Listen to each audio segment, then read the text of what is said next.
Hello and welcome, Grand Rapids. Thank you for joining us this evening. I'm your anchor, Josie Sabo. And I'm your other anchor, Sean Francis. And because we have finally broken off our shorts and flip-flops, we have busted out the top local, national, world stories that you may have missed. You're welcome, Grand Rapids. This is NewsFlash. Dong ding, our top story tonight. President Biden spoke at a campaign event hosted by the NAACP in Detroit this weekend, where he tried to appeal to voters with some jabs at Trump, but stumbled a bit when he tried to compare this election to the beef between Drake and Kendrick. See, Donald looks like he's got one of those BBL drizzies. Call him BBL Trizzy. Meet the Trumps. They not like us. I hate the way that you walk, the way that you talk, the way that you say, Gina. University of Michigan Board of Regents approved plans for a $70 million solar panel installation on its campuses, expected to generate 25 megawatts of electric power by the time the project is completed in 3 years. Ooh. Meanwhile, MSU will continue to rely on its apparently endless supply of burning furniture.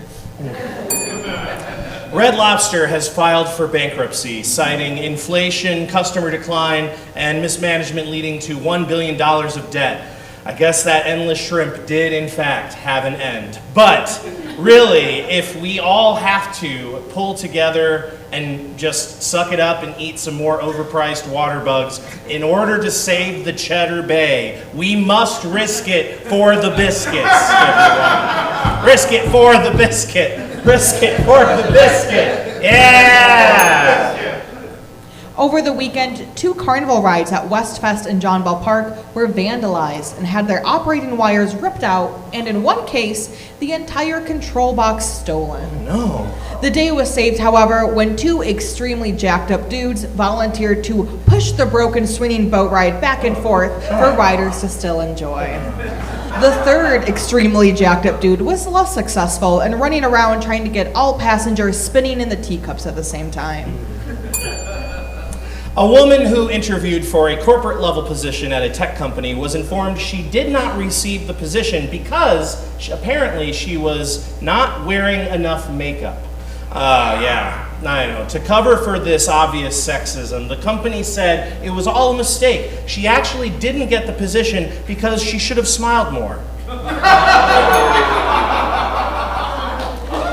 Meanwhile, at the Ultimate Bologna Showdown in Knoxville, Tennessee, Joey Chestnut has been crowned this year's bologna eating champion after eating 14 pounds of smoked bologna in 8 minutes. Good job. He is, if I may say, full of baloney. For winning, he received the grand prize of $10,000, dibs on riding shotgun in the Oscar Mayer Wienermobile for 12 months, and a night of the worst acid reflux of his life. A help sign on a tiny island off of its coast led the Coast Guard to rescue some boaters who had been stranded for over a week. Meanwhile, the boaters only a few islands over were rescued pretty much instantly when they spelled 420 friendly in the sand. If you ever wanted to sleep in Professor Xavier's home for wayward mutant teens, you're in luck.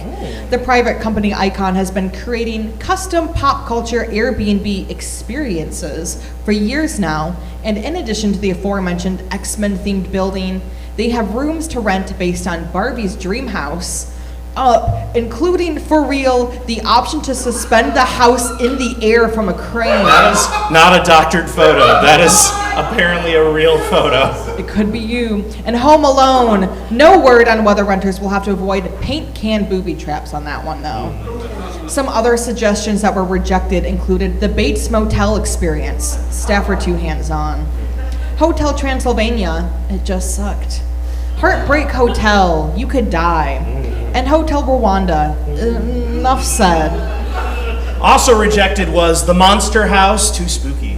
Animal House, too rowdy. Roadhouse, way too rowdy. The White House, too divisive. The 1977 Japanese film House, no one's really sure what's happening here. And a hospital room from the show House, where Hugh Laurie diagnoses you with lupus. Oh, it's me. An Indiana judge has ruled that a restaurateur can, in fact, open a new taco restaurant in Fort Wayne, Indiana, despite priorly committing to a sandwich bar-style restaurant after the judge declared that tacos and burritos are Mexican-style sandwiches. Yep, just let that sink in. Of course, leave it to Indiana to legally define Mexican food for everybody else. The ruling has massive implications for the culinary world at large, not the least of which is how this may affect the decades-long battle of the Earl of Sandwich versus Oscar Mayer. Is a hot dog a sandwich as well? I guess we'll never know. And now for NewsFlash. Woo! Scientists on an expedition to the Democratic Republic of Congo captured photos of yellow-crested helmet shrikes, which haven't been seen in over 20 years, as the birds have been undergoing a social media break. And while news of orca whale attacks have slowed down a bit since last year, just last week there was reported another attack from a pod of orca whales that sank a 50-foot yacht off of the Strait of Gibraltar in Spain. It is a little heartening, I must say, to see another species get behind the Eat the Rich movement. When asked to justify their actions, the alpha orca reportedly said,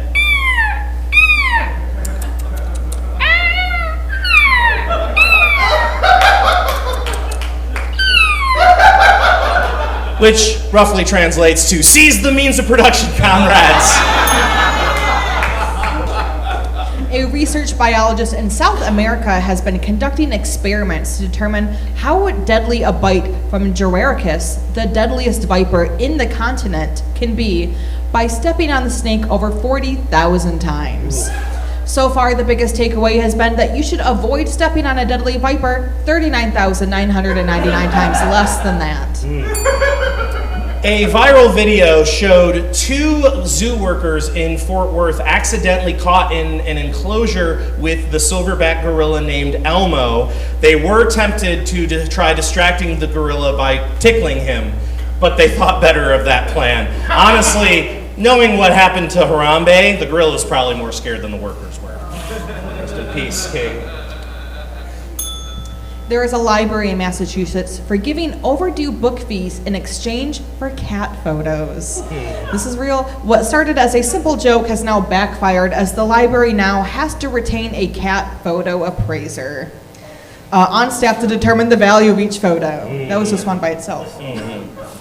Said one patron who has racked up hundreds of fees by refusing to return the entire collection of Cat Fancy magazine. Hell yeah. When they caught wind of this, the IRS tried to roll out a similar program for taxes not paid with catastrophic results. We'd also like to thank our writers for NewsFlash this week, and if you'd like to see your name up here, you can submit your jokes to comedyoutletmondays@gmail.com with the subject NewsFlash Tips. That's right. Follow us on Facebook, YouTube, Instagram. Watch videos of past shows, get lineups for future shows, find our submission form to put your act on stage, and learn about other ways you can get involved. And if you're thinking, I can't wait for that, you can hop up on stage at the very end of the show during our free open improv jam. Could be you. It could be you. Yeah, but now, Grand Rapids, you're welcome. Newsflash, this is Comedy Outlet Monday. All right.